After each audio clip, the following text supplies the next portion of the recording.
इस आंदोलन के दौरान बहुत सारे किसान लीडर्स रहे, बहुत सारे पत्रकार रहे, जिन्होंने बहुत बढ़िया तरीके से इस आंदोलन को रखा।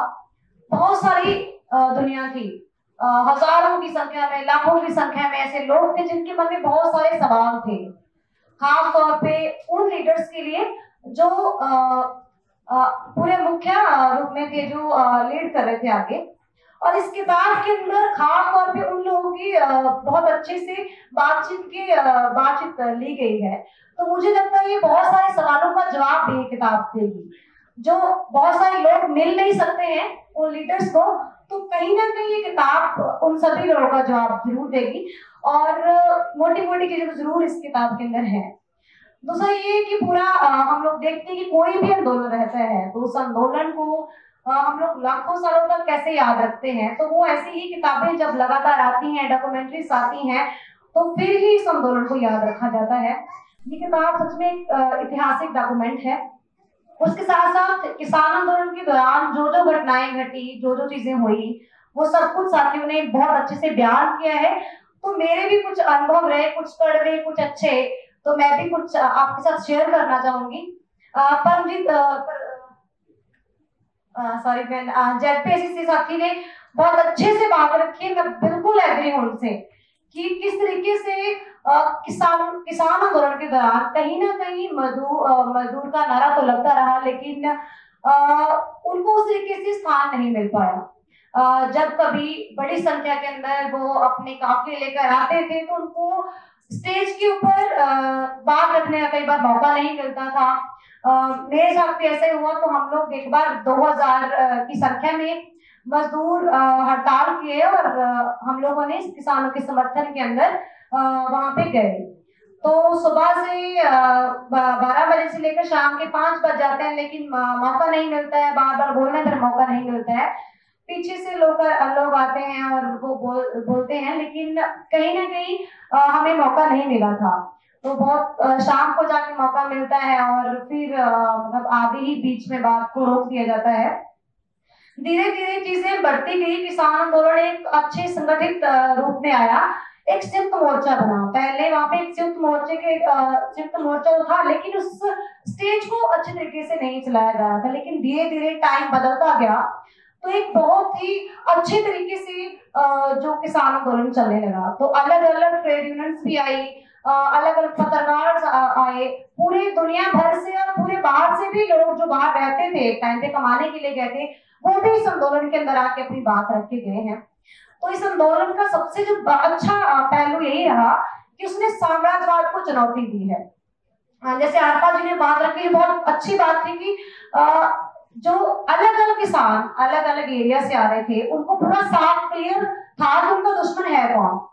वो अंबानी अडानी को चुनौती दे रहे हैं, वो दलाल मोदी कहकर बोल रहे हैं, वो मोदी मीडिया को टारगेट कर रहे हैं।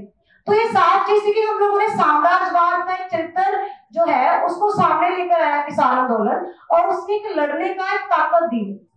जिस हिसाब से पूरी दुनिया के अंदर लगातार दमन बढ़ते जा रहे हैं, लगातार ऐसी नीतियां लेके आई जा रही हैं, चाहे वो एनआरसी मुसलमानों के ऊपर अटैक हो, चाहे वो 370 अटैक या कश्मीर के लोगों के ऊपर दमन हो, चाहे वो आदिवासियों के ऊपर लगातार जो दमन हो, अभी ऑपरेशन समाधान चाहे लेकर आए हो, और चाहे वो लेबर कोड लेके आए, कृषि कानून लेकर आए, न्यू एजुकेशन पॉलिसी लेकर आए। लेकिन किसान आंदोलन है जो उसने लोगों को एक ताकत दी कि हमें लड़ना भी चाहिए और हम लोग लड़ सकते हैं, और ऐसी नीतियों के खिलाफ लड़के उसको पीछे भी लेके जाया जा सकता है। तो इस आंदोलन के साथ साथ हम लोगों ने भी सीखा, पहले जो मजदूर संगठन था बहुत कमजोर था हमारा, 2018 के अंदर ही संगठन बना। तो जब भी हम लोग कभी प्रोटेस्ट करने जाया करते थे, कभी आंदोलन करने जाया करते थे, तो सीधा सीधा गुंडों की टीम आके गोलियां मतलब बरसा रही है, पुलिस अरेस्ट करके लेके जा रही है, सीधा पर्चे डाल दिए जा रहे हैं। तो डर हमारे अंदर था कि हम लोग शायद खुल के नहीं लड़ पाएंगे, खुल के नहीं बोल पाएंगे। लेकिन जब किसान आंदोलन होता है तो मजदूरों के मन में एक जज्बा पैदा होता है कि नहीं, हम लोगों को भी लड़ना चाहिए। अगर इतनी दूर से, पंजाब से, यूपी से जो किसान आकर यहाँ बॉर्डर पे बैठ सकते हैं, तो हम लोग तो बॉर्डर पे बैठे हैं, हम लोग तो इसी शक्ति एरिया के अंदर काम, तो हम क्यों नहीं खड़े हो सकते। तो सबसे बड़ी बात जो मजदूरों की ये थी कि हमारी मांग तो इतनी बड़ी नहीं है, उस टाइम पे लेबर कोड के ऊपर इतनी चर्चा मजदूरों के अंदर नहीं थी जितनी कि उनके वेतन को लेकर थी। तो हम लोगों ने सीखा किसानों को से कि हम लोग इकट्ठा होने की जरूरत है। तो हम लोग वैसे ही किसानों के तरीके से हम लोग ग्राउंड के अंदर जा जाके मजदूरों को मोबिलाइज किया, उनको समझाया कि किस तरीके से एकता में के अंदर रहना जरूरी है, क्यों किसानों का साथ देना जरूरी है, क्यों किसान ही लड़ रहे हैं और ये मजदूरों के ऊपर भी बड़ा हमला है। तो धीरे धीरे सबसे बड़ी जो समस्या निकल कर ये आई कि जब लॉकडाउन हुआ था तो हम लोगों ने सोशल मीडिया पे देखा था, टीवी के अंदर देखा था कि बहुत बड़ी संख्या में यूपी से, बिहार से, जो अलग अलग एरिया से जो मजदूर काम करने के लिए आ रहे थे वो मर रहे थे, सड़कों पे भूखे मर रहे थे। कोरोना से इतने लोगों की मौत नहीं हुई जितने लोगों की भूख से मौत हो जाती है। तो उन लोगों का कंपनी के अंदर काम करवाया गया, 5-5 महीने, 6-6 महीने, 1-1 साल काम करवाया गया। लेकिन जब वेतन लेने की बारी आती थी तो तब वो बोलते कि नहीं, कंपनी को नुकसान हो गया, हम आपका वेतन नहीं दे सकते, आप तो इस कंपनी के अंदर कभी आए ही नहीं, आप तो हमारे मजदूर ही नहीं हो। किसी ने उनका हाथ नहीं पकड़ा, ना ये पुलिस उनका हाथ पकड़ती है, ना ये लेबर कोड उनका हाथ पकड़ती है, ना ये सरकार उनका हाथ पकड़ती है। उस टाइम पे कोई भी रास्ता मजदूरों के पास नहीं बचता है। उस टाइम पे हम लोगों ने किसान आंदोलन से बहुत बड़ी शिक्षा लेते हुए हम लोगों ने एक युक्ता कायम की और हम लोगों ने बड़ी संख्या में उन कंपनियों के आगे धरने प्रदर्शन किए जिन्होंने मजदूरों का वेतन रोका। और हमारी जो उपलब्धि ये रही कि हम लोगों ने 15-20 मिनट, कोई बड़ी, मुझे लगता है ये बहुत बड़ा टाइम नहीं है, जो मजदूरों को अपनी ताकत का एहसास दिलाया कि 15-20 मिनट के अंदर अंदर उनका 1.5 लाख रुपया मिल गया। ये बहुत बड़ी अचीवमेंट थी। और इस तरीके से लगातार हम लोगों ने 6-7 लाख सिर्फ 15 दिन के अंदर दिलाया।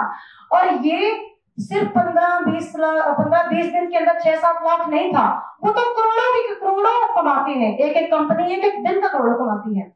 मैं बहुत सारी जगह पे ये बात की कि मैं फेम कंपनी में जब काम किया तो एक दिन का 5 लाख कमा के देती थी मालिक को। मैं लाइट्स बनाया, कभी 2000 लाइट्स एक बंदे को बनानी पड़ती थी।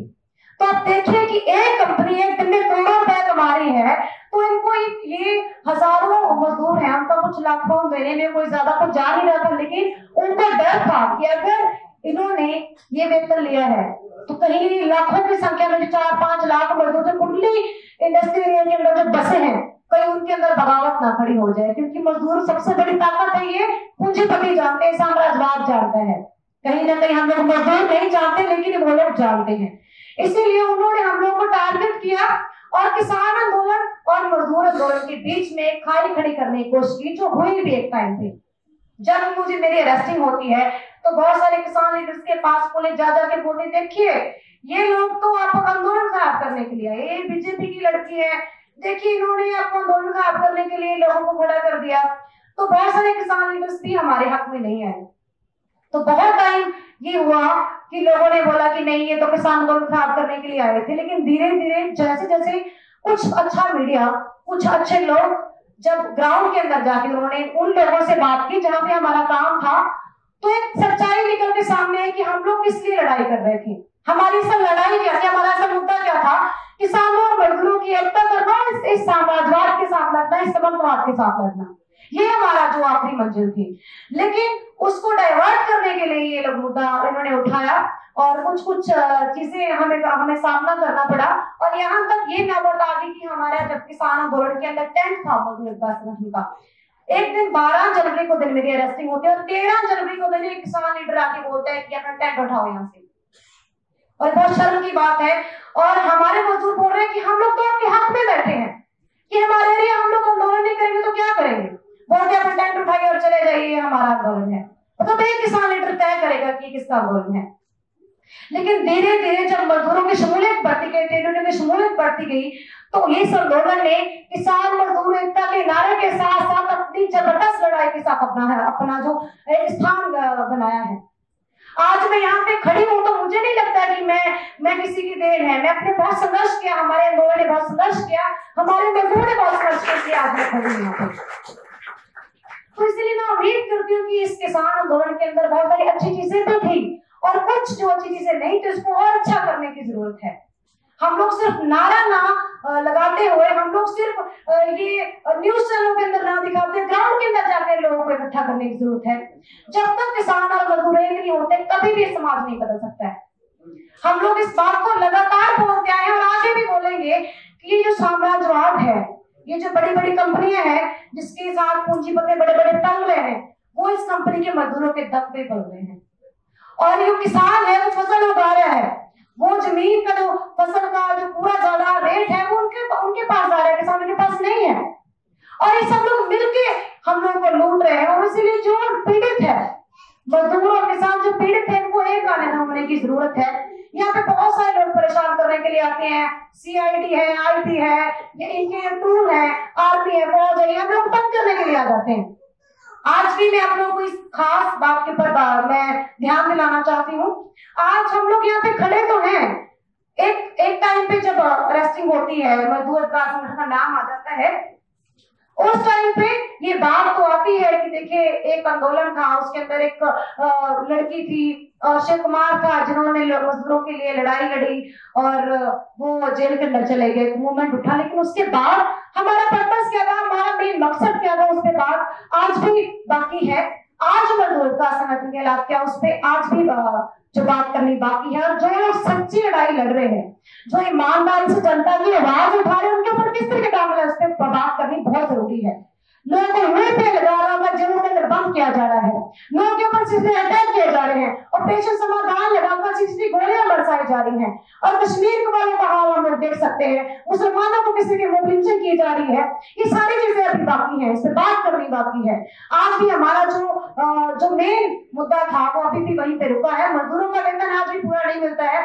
अभी भी हर रोज शाम को समंती लोग जो है, हर रोज शाम को मजदूरों को बहुत बुरे तरीके से पीटते हैं, फ्री में काम करवाया जाता है, पूरी बिल्डिंग तैयार हो जाती है, लेकिन जब वो वेतन मांगते हैं उनको पीट के भगा देते, जाओ बाबू जो करना है कर लो। पुलिस उनकी है, फौज उनकी, सब कुछ तो इनका है, लेकिन किनकी मानते जिसके पास पैसा है। तो इसीलिए हम लोग ये उम्मीद करते हैं कि हम लोग सिर्फ और सिर्फ भाषण के अंदर ये बात ना बोलेंगे कि हम किसान मजदूर एकता की बात करेंगे, हम लोग सिर्फ नारा ना लगाएं, इसको ग्राउंड के अंदर लेके जाने की जरूरत है। मैं साथी के साथ बिल्कुल सहमत हूँ कि एक महिला साथी यहाँ पे खड़ी होकर बोल रही है कि महिलाओं की भागीदारी जिस तरीके से होनी चाहिए नहीं है, तो महिलाओं को सच में लड़के हासिल करने की जरूरत है अपनी जो ये हिस्सा है। और जितने भी मजदूरों को लड़के अपना हिस्सा लेने की जरूरत है, क्योंकि हम लोग बिना लड़े इस हिस्से इस मंच के ऊपर अपने माइक के सामने अपनी बात नहीं रख सकते हैं। आज मैं अकेली हूँ, तो उम्मीद करते हैं कि आने वाले टाइम में बहुत सारी ऐसी महिलाएं, बहुत सारी ऐसी दलित लड़कियां, मैं दलित शब्द इसलिए यूज कर रही हूँ क्योंकि दलित शब्द बोल के हम लोग को मारा जाता है, तो उन लोगों को भी आगे आने की जरूरत है। ऐसे करके हम लोग एक नया समाज बना सकते हैं। और हम लोग सुधार की बात ना करते, बदलाव की बात करेंगे कि चुनाव के माहौल के अंदर कुछ नहीं रखा है, बहुत सारे लोगों ने चुनाव के अंदर जाके देखा कुछ नहीं बदला है। तो ये सड़क की लड़ाई है, कानून के साथ आप लड़ सकते हैं, ठीक है, कानूनी लड़ाई लड़ सकते हैं, लेकिन सड़क की लड़ाई जब तक नहीं लड़ी जाएगी, जब तक किसान मजदूर एकता की बात नहीं होगी, जब तक ये ग्राउंड के अंदर नहीं जाएगी, तो ये लड़ाई अधूरी है। इतना ही कहते हुए मैं उम्मीद करूंगी कि जितने भी लोग यहाँ पे बैठे हैं वो यहाँ पे इस किताब से सीखते हुए मतलब कुछ आगे बढ़ेंगे, कुछ लेके जाएंगे, और उम्मीद करेंगे कि उन ग्राउंड के अंदर जाने की जरूरत है जहाँ पर सच में रिपोर्टिंग नहीं होती है। कुंडी इंडस्ट्रियल एरिया के अंदर सच में किसी ने रिपोर्टिंग नहीं किया है, तब बहुत कम रिपोर्टिंग हुई है। हर रोज शाम को एक मजदूर पिटता हुआ मिल जाएगा, खून के धब्बे सड़कों पर यहाँ पे मिल जाएंगे, उसको शाम को मजदूरी साफ करते हैं क्योंकि कोई और ना आके देखे। ये ग्राउंड रिपोर्ट आप लोग करनी चाहिए, खास तौर पर मीडिया वालों को मैं बोल रही हूँ कि आप लोग कुंडली के अंदर जाके सच में वहां पर देखें कि आज समाजवाद है कि नहीं है, क्योंकि आज फ्री में काम नहीं करवाया जाता, आज भी फ्री में काम करवाया जाता है, आज भी लोगों को मारा जाता है, आज भी रेप होते हैं, दिन दिहाड़े रेप होते हैं, कंपनी के अंदर रेप होते हैं, खेतों के अंदर रेप होते हैं। इतना कहते हुए मैं उम्मीद करती हूँ कि आप लोग उस ग्राउंड के अंदर जाएंगे, उसकी आवाज उठाएंगे जहाँ पे सच में लोग पीड़ित हैं। और उम्मीद करते हैं कि आने वाले टाइम में चाहे कितना भी दमन बढ़ता जाए, कितने भी ऑपरेशन समाधान जैसे प्रहार जैसे कुछ लेके आ जाए, लेकिन ये जनता बोलेगी चाहे कुछ भी हो जाए, क्योंकि जनता को कभी की बगावत को कभी किसी ने नहीं रोका है। इतना कहते हुए मैं अपनी बात खत्म करूंगी। जय जनता, जय सिमरजीत, लगने वाले लोगों की होगी।